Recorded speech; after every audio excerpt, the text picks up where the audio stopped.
Ravi de vous retrouver pour la dernière discussion de l'année puisque nous approchons des fêtes. Et à cet égard, je réserve quelques petites surprises à la fin de cette vidéo. Bien entendu, n'oubliez pas de vérifier de vous abonner à la chaîne et de choisir l'option toutes les notifications si vous souhaitez être prévenu à chaque parution d'une nouvelle discussion. Je souhaite la bienvenue aux nouveaux membres qui nous ont rejoints à la suite de mon récent passage sur Télé-Liberté, auquel je vous renvoie naturellement, et qui est intitulé UE vers la fin de la vie privée, que vous trouverez sur le site tvl.fr, et de toute manière je mets le lien en description. J'adresse au passage mon salut très amical à Pierre Bergerot, qui a été l'artisan de cet échange nourri dans le cadre de son émission hebdomadaire Politique et Éco.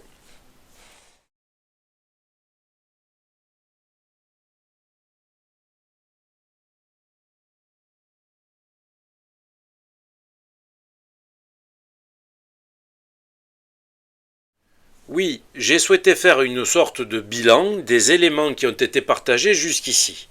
Vous vous souvenez que nous avons débuté par des exposés axés sur l'agriculture et l'alimentation, qui sont des sujets qui reviennent à demi-voix sur le devant de la scène avec les mouvements actuels des agriculteurs. À demi-voix seulement parce que d'autres éléments prennent opportunément le dessus et que les divers médias ne paraissent pas particulièrement empressés à donner la visibilité qu'elle mériterait à cette contestation. Agriculture, alimentation, puis nous avons envisagé le thème de la mobilité, celui de la propriété et enfin celui de la liberté de choix. Bon, je note au passage que notre dernière discussion vous a visiblement tétanisé, glacé, sans doute en raison de la démonstration faite de la tentation européenne d'une plus grande libéralisation de l'usage des stupéfiants, tout particulièrement du cannabis. Mais vous voyez déjà à titre de confirmation à l'échelon français tout cet emballement médiatique contemporain autour de la lutte contre les trafiquants et du fléau de l'économie souterraine du deal. Mais par un mystérieux renversement dialectique, tout ce bruit trouve sa résolution dans une petite musique suspecte, un nouveau refrain consistant à soutenir le fait que les budgets alloués à une lutte dite inefficace trouveraient un meilleur emploi dans l'accompagnement par la prévention et la pédagogie d'un usage légalisé qui ferait comme par magie disparaître les trafiquants. Comme vous le voyez, on y vient. Mais vous, maintenant, vous comprenez le sens de cette petite musique malsaine et savez à quoi cela correspond, ce qui se trame derrière et surtout d'où vient l'impulsion. Mais revenons à notre sujet.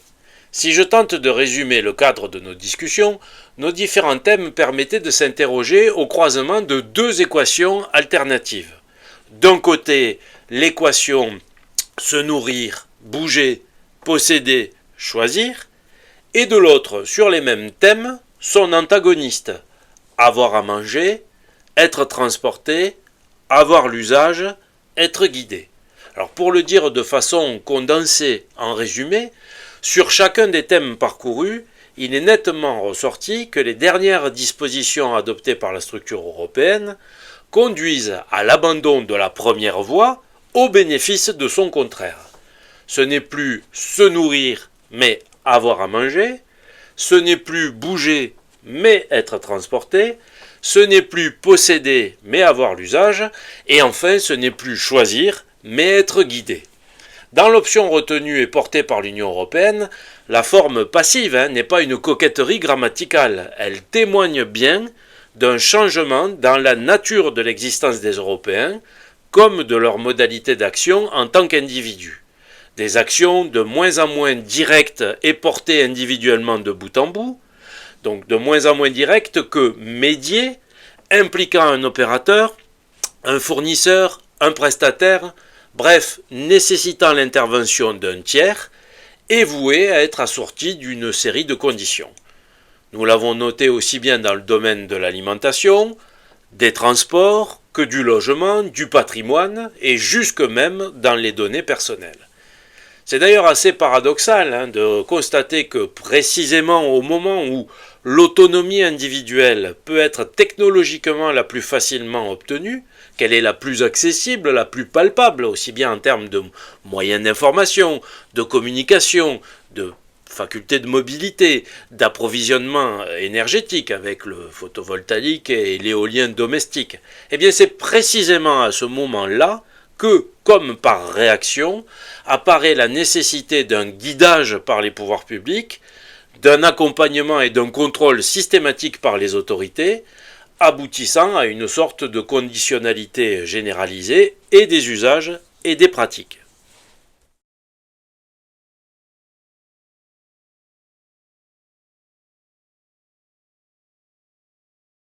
Pourquoi cela ne bouge pas plus? Tout d'abord parce que la situation telle qu'elle est convient très bien aux plus aisés, qui n'ont aucune raison de la remettre en cause puisqu'elle les sert. Ils se sentent parfaitement dans leur élément avec une mondialisation qui pour eux est souriante, une métropolisation heureuse, agrémentée de nouvelles prestations et services à la sauce cadre dynamique, cosmopolite et branché qui leur renvoie une image d'eux-mêmes valorisante. Alors peu importe le cliché, on est certes dans le stéréotype, peu importe que tout ce façonnement soit de griffe américaine, puisque c'est encore le modèle dominant. Et je rejoins l'observation qui avait été formulée dans des commentaires par nos auditeurs, à juste titre, sur le pouvoir, quant au pouvoir de suggestion du circuit du divertissement hollywoodien et télévisuel d'outre-Atlantique, qui imprègne nos représentations, qui est une forme de coercition avec l'apparence de la douceur, mais qui est un authentique schéma de conditionnement, un formatage commercialement avantageux. Poursuivons. Donc pour les plus aisés, la remise entre les mains du système et l'abandon de soi à la prestation de services sont culturellement l'attitude des gagneurs, les signaux les plus ostentatoires et appréciés de la fonction de service. Il symbolise votre degré d'élévation dans l'échelle sociale. Parce que si vous êtes servi, c'est que vous comptez, que vous êtes important. Seul le commun des mortels éprouve un risque d'écrasement dans la perte de son autonomie et de son intimité.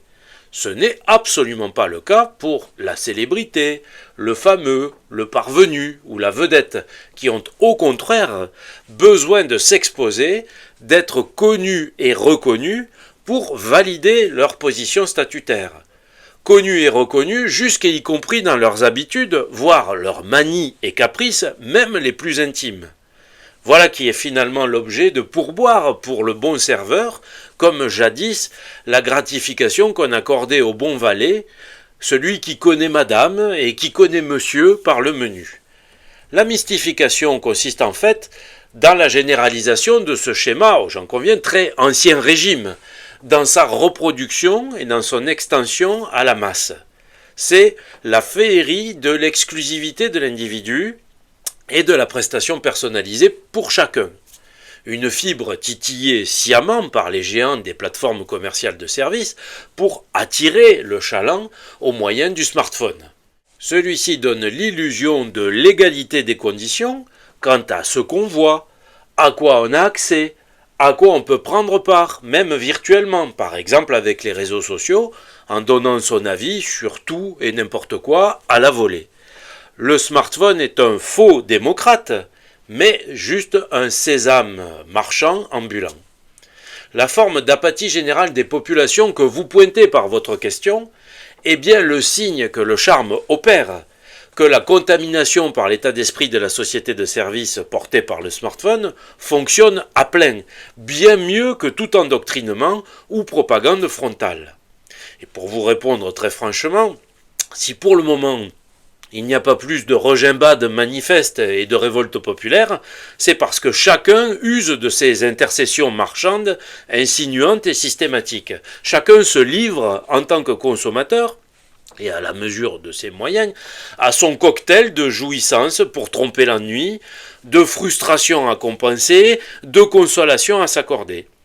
On trouve un petit plaisir propre à occuper, ou autrement, un auxiliaire pour se faire planer. Parce que ce continent est encore riche au regard des standards de certains autres, l'équation offerte aux Européens n'est pas celle des Indiens, des Africains ou des Sud-Américains par exemple, et fait toujours figure de sort enviable.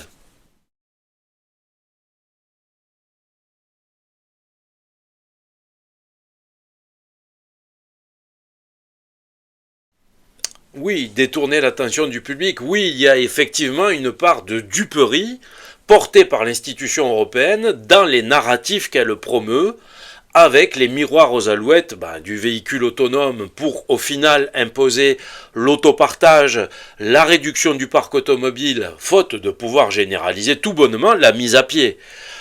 L'illusion du pavillon autonome et autosuffisant, qui devient clapier connecté avec prestations paramétrées pour des usagers captifs, l'illusion du bio et de la nourriture fonctionnelle qui se solde par la multiplication des produits de laboratoire, des denrées transgéniques et par le déluge de malbouffe, l'illusion de l'individu narcisse et petit maître auquel tout serait dû, qui expérimente juste l'asservissement par le service, le baume des frustrés, en étant tout à la fois diverti, étourdi et enfumé. Voici l'abonnement pour l'usage qui est une forme dégradée de crédit éternel sans propriété à la clé, exposant le particulier à la nudité, rendu débiteur sans fin, à la merci de ses fournisseurs d'accès comme de ses créanciers. En fait, on tend à assigner l'individu à un schéma simpliste d'agent d'exécution, d'automate, obéissant ou contraint par la pression fiscale, les taxes, les prix, tout autant que par les incitations, les primes ou les étiquettes colorées. Donc obéissant et contraint à quoi? À des décisions préconditionnées par la structure, à mille lieues de l'idéal de la personne en tant qu'être libre, au choix responsable et éclairé. Mais pourtant, les effets collatéraux de l'économie de service tels que je les ai pointés, comme devoir se déclarer à l'avance, perdre son intimité, faire constamment l'objet de relances commerciales, ne sont pas vécus par tous comme une privation ou une gêne. La prégnance de la logique du service est telle que le paiement sans contact, par exemple, si fluide et désinvolte, déteint sur la justification constante d'identité, la saisie de code, la présentation de certificats, l'octroi de consentement, etc., en les rendant machinaux, et je serais tenté de dire presque flatteurs, comme l'exhibition d'un moi souverain, à laquelle chacun se plierait de bonne grâce, d'un air détaché. Et de fait, pour le moment, cela fonctionne. Je serais même tenté de comparer certaines évolutions au mécanisme du collet, à la logique du nœud coulant. Les gens sont amenés à se précipiter d'eux-mêmes dans plus d'aliénation de leur liberté, croyant au contraire s'abstraire des contraintes et du poids générés par le système auquel ils s'en remettent. Je vais paraître provocateur, mais qu'on soit clair, si demain la reconnaissance faciale est présentée comme le moyen pratique d'éviter toute cette fastidieuse liste de codes et de mots de passe que chacun est forcé d'ingurgiter et de régurgiter à tout bout de champ, je suis certain que la proposition recevra l'assentiment d'une majorité, parce qu'il s'agit de simplifier l'existence et que l'on ne verra pas au-delà. Allons plus loin. Malgré les affichages officiels actuels, rien ne m'assure qu'un jour prochain, la biométrie en temps réel et le crédit social ne parviennent pas à s'imposer en Europe, sans avoir à mentir et sans remous majeur, simplement comme étant appelés de ses voeux par la majorité de la population. Parce qu'il ne manque pas de trésors d'astuces pour donner de ce qui est encore désigné comme une abomination chinoise un pendant européen aimable, pratique et convivial. Et pour peu que la disposition soit assortie d'un petit sucre à la clé, de gratification, de quelques bons de réduction ou semblant d'avantage, il n'y aura même plus de prévention à vaincre, d'appréhension à dissiper. Les mentalités ont été bien travaillées et sont prêtes. Et cette cécité générale entretenue est coupable, en ce qu'elle cautionne des mécanismes lourds de conséquences qui ne sont pas appréciés pour ce qu'ils sont, ni pour leur potentiel délétère. Je pense à deux en particulier, qui sont d'ailleurs liés, la marchandisation systématique de tous les pans de l'existence et la spirale infernale de la digitalisation, c'est-à-dire la multiplication des recours informatiques, au sens de numérique et électronique, dans la vie quotidienne.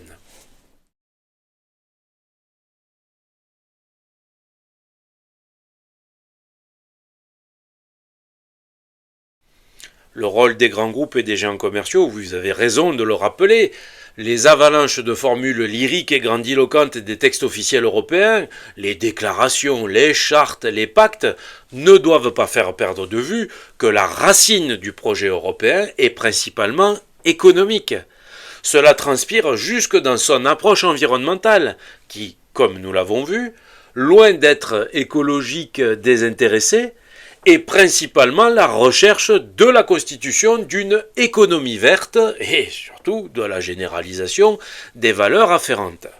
L'Union ne peut se figurer par exemple que la sobriété soit avant tout une question de décence, de civisme et donc de culture, d'éducation. Pour elle, ce n'est jamais que la seule exécution machinale de normes, pire encore, parce qu'elle n'envisage que les sentiments les plus vils d'une population, la pure résultante de la crainte de la taxe ou de la contravention.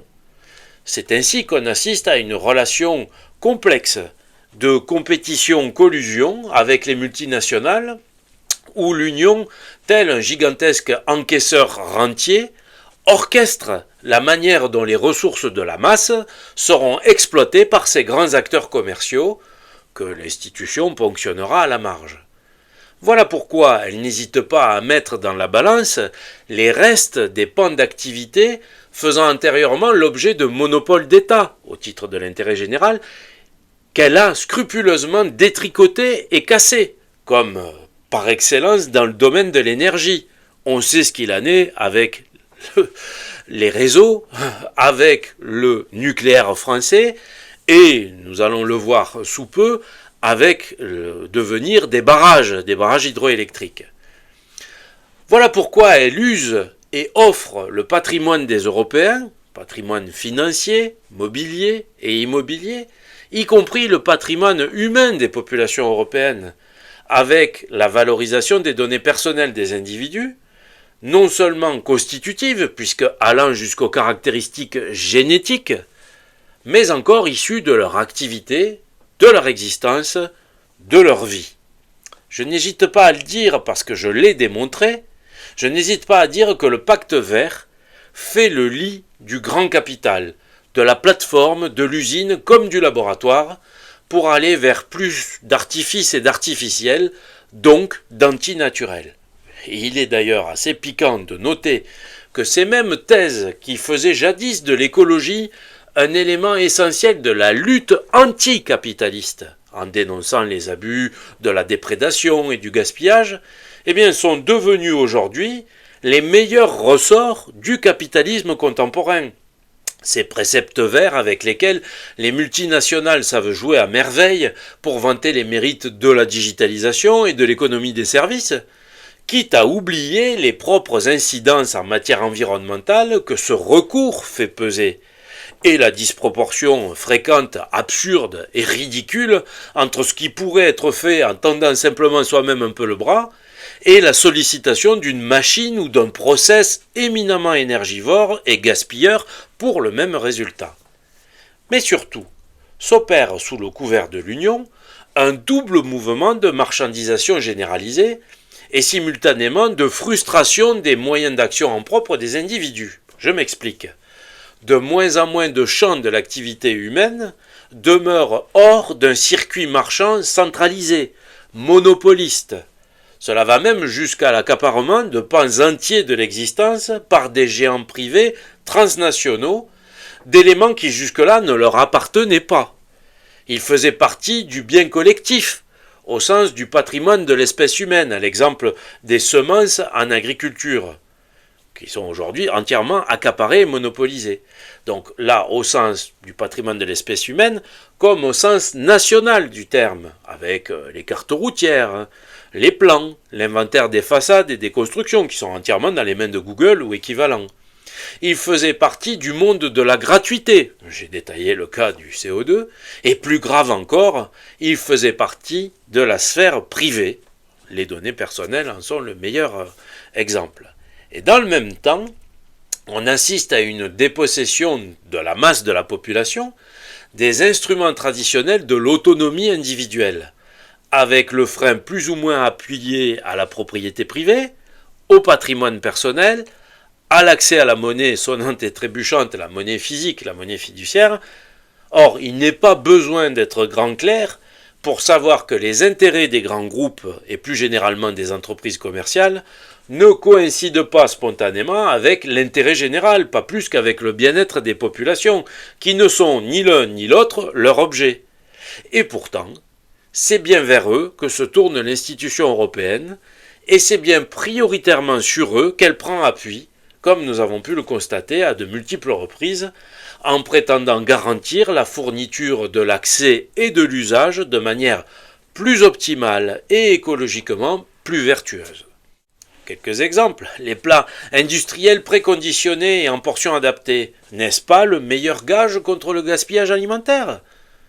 Pourquoi devrait-on regretter la dispendieuse villa et la construction individuelle privée, ou même l'accession à la propriété du commun des particuliers, si la location offre plus de flexibilité et des fonctionnalités nouvelles, incluses dans des packs et des forfaits ?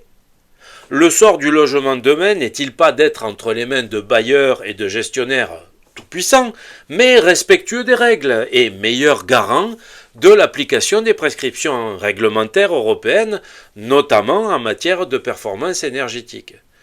De même, de quoi se plaindre si on vous trouve une solution multimodale assistée pour vos déplacements, en lieu et place de votre polluante auto individuelle.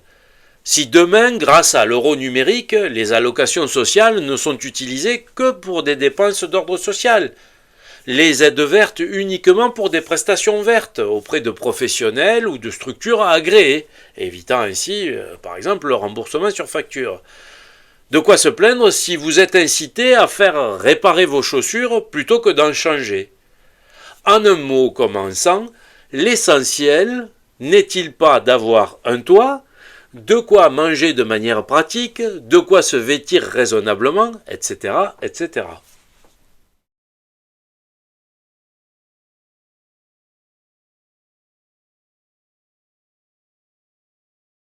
C'est dans tous les cas en faisant l'opposition ordre-chaos ce qu'on voudrait faire gober à la population. Vous l'avez compris, l'évolution au sein d'une société moderne et développée de 450 millions d'individus appelle un certain nombre de compromis et de conditions pour fonctionner. Mais l'union est enchaînée par nature à une logique malsaine du chiffre et de la taille critique, dans une approche purement comptable et marchande des individus qui la composent, de cette société qui est avant tout à ses yeux un élément quantitatif, bien plus qu'une réalité politique et humaine. Que faire avec tous ces gens et que faire de tous ces gens ? Telle est la question. Mais au-delà, qu'être aux yeux du monde sans en compter plus encore ? Autrement dit, qu'être sans croître ? Voilà bien le dilemme de l'Union et l'enjeu des élargissements comme des politiques migratoires. C'est bien cette question de la masse, comme un vaste troupeau, cette indifférence radicale à l'essence individuelle, cette réduction de la personne à un statut de pur consommateur, qui ont permis la réalisation de l'assemblage continental original qu'est l'Union, par-delà les différents États-nations et leurs histoires chargées. Ce faisant, le déploiement de cette vision technocratique, faite d'objectifs quantitatifs hors sol, de calendriers arrêtés et d'échéanciers inamovibles, instrumentalise tout, y compris, on l'a vu, l'humain, allant jusqu'à l'immixtion dans le foyer, dans l'intime et le privé, au titre d'un souci d'administrateur en chef, désireux d'atteindre les scores qu'il a fixés, ou qu'il s'est fixés à l'avance. Alors, pour ceux qui sont pétris de la culture européenne d'émancipation des Lumières, de libre arbitre et d'autonomie, de responsabilité individuelle et d'indépendance, Eh bien, cela coûte de savoir l'individu tenu dans une forme d'infantilisation ou d'abrutissement incapacitant, écrasé par la somme des faux services générés par la structure et qui sont autant de guidances pour utiliser d'un terme clinique. Oui, on est guidé par les certificats de conformité, les contrôles techniques, les accréditations multiples, les vaccinations en cascade, l'escalade sécuritaire et intrusive, la digitalisation omniprésente, tout concourt à la conformité du groupe. Mais, me direz-vous, tout cela fonctionne bel et bien, qui plus est à une échelle inédite sur le continent, avec un sentiment de liberté et un degré d'aisance ressenti jamais atteint collectivement pour une telle masse d'individus jusque-là. De quoi vous plaignez-vous? Seuls des esprits chagrins voient des nuages d'orage et s'en alarment. Alors effectivement, j'admets bien volontiers ce que j'ai déjà exprimé au cours des différentes discussions, en convenant de l'adhésion globale des Européens aux standards de l'économie de service et à la digitalisation. Les remises en question ne viendront pas d'une société fractionnée, issue de 27 États distincts, ne partageant pas de langue commune, et eux-mêmes soumis à leurs propres fractures économiques, ethniques et confessionnelles internes. Elles ne viendront pas plus d'une société vieillie, toute confite dans la peur de disparaître, et que l'épisode Covid a profondément marqué et mis au pas. Elles ne viendront pas plus d'une société dépolitisée à dessein et pour bonne part tenue détachée de la chose publique. Alors oui, l'édifice tient encore pour le moment, mais, je le répète, l'institution met peut-être elle-même la main au travail de sa propre sape dans une sorte de fuite en avant, que ce soit avec l'élargissement de trop, voyez l'Ukraine, et souvenons-nous de la fable, elle s'enfla si bien qu'elle en creva, la régulation de trop, avec le pacte vert, la digitalisation de trop, avec l'euro numérique, ou la ponction de trop sur l'épargne, sur les retraites, que l'on nous agite, car tout est déjà en situation critique et limite. Le bel édifice ne tient qu'à un fil. Qu'arrive le moindre imprévu, la sèche anomalie, la énième agitation sur les marchés financiers, un quelconque dysfonctionnement informatique d'ampleur, qu'il soit russe ou pas russe d'origine, que pour une raison ou pour une autre, le circuit économique vienne à flancher ou à se gripper, et justement cette chose informe qu'est la masse risque de sortir de sa léthargie et de son apathie. Et alors, le récréatif et les dérivatifs, les jeux, ne suffiront peut-être plus à dissimuler la réalité du système, provoquant un réveil brutal des gens quant à la somme des peines endurées et des insatisfactions cumulées. Tout paraîtra d'un coup inconsistant et creux, intolérable, insupportable. Se verra en pleine lumière combien on a frustré l'intelligence en éteignant dans l'homme le sentiment de sa dignité, d'être libre qui crée, affronte et surmonte. Combien l'alternance de la peine et des jeux a dévoyé la nature humaine dans une attitude d'abandon, de non-responsabilité, de bête obéissance, de soumission. Cette société portée par l'Union européenne abrutit et ensevelit sous les jeux, et pour sa propre sauvegarde, je le répète, s'apprête même à organiser l'évasion de masse dans les paradis artificiels. Elle alimente, c'est exact, mais avec un pain insipide, devenu juste vin sucre. Elle se refuse à être le levain du pain de vie, celui qui se façonne par le groupe, se partage en famille pour nourrir chaque membre en substance et le rassasier. Cette société portée par l'UE n'est bonne qu'à générer ce que j'appelle le diabète de l'esprit, pour déclencher une dépendance individuelle généralisée, avec sa manie du contrôle et de la régulation, et son intérêt maladif pour la valeur, via l'exploitation cynique des ressources portées et incarnées par sa population. C'est aujourd'hui en pleine lumière, incontestable, sans filtre. Le masque de l'hypocrisie ne fait plus illusion. On est ouvertement désormais au stade du rapport de force. À trop avoir voulu régenter la masse des individus, rendus malléables et dociles comme de paisibles ruminants vivant en troupeau, l'Union risque de comprendre un peu tard et dans la douleur l'étendue de sa méprise comme la radicalité de son erreur. Parce que demain, à la moindre anicroche, devra en définitive se payer comptant le mépris fondamental pour l'homme, cette forme de misanthropie coupable de la structure européenne. Alors, voilà ce que j'avais à partager sur le sujet en cette fin d'année. Naturellement, nous poursuivrons les discussions au cours de l'année prochaine pour favoriser l'éveil et accompagner l'évolution des esprits dans cette phase critique transitoire de bouleversement et de cristallisation.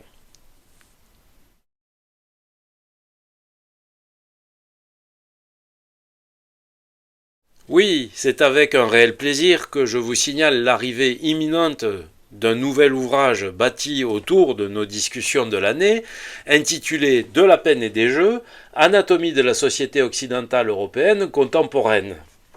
Je salue ici l'audace et la confiance de mon éditeur, l'Harmattan, qui sort un peu des productions universitaires classiques et fait un effort tarifaire très courageux en proposant plus de 200 pages d'entretien à un tarif très contenu de 13 € seulement.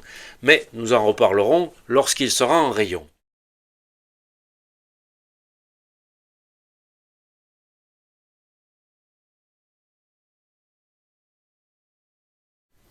Dans l'immédiat, je souhaitais vous faire une suggestion de lecture familiale loisir qui soit positive et lumineuse et nous sorte des énièmes traductions anglo-saxonnes d'œuvres négatives, misérabilistes, complaisantes et sordides dont on peut s'interroger quant aux motivations à l'égard de la jeunesse. S'agit-il d'éveiller ou d'assommer les enfants, d'émanciper ou de tétaniser, d'apporter dynamisme et joie qui sont constructifs ou de zombifier? Eh bien, pour vos jeunes enfants comme pour vos ados, je vous invite à découvrir les aventures à travers le monde de deux jeunes adolescents frères et sœurs avec ce roman de jeunesse familiale, Les aventures de Léo et Daria, écrit par mon épouse, trois périples exaltants, trois aventures distinctes dans un seul et même volume, au Japon, en Italie et en Écosse. Je place le lien en description et me contente juste de citer un des commentaires d'un lecteur, je cite, « à recommander chaudement aux esprits voyageurs et aventuriers de tous âges, une écriture juste, une intrigue pleine de rebondissements et un contexte culturel et historique habilement distillé dans le scénario, de belles aventures positives qui stimulent l'imagination. » Voilà, il n'y a plus qu'à, comme quoi, jeunes comme moins jeunes, nous ne sommes pas condamnés à nous morfondre. Passez d'excellentes fêtes, mais à table, tant pour éviter les excès que l'on regrette après coup, que pour ne pas céder aux diverses propositions artificielles sorties de laboratoire ou venues du bout du monde, suivant la coutume, soyez quand même vigilants. À l'an prochain.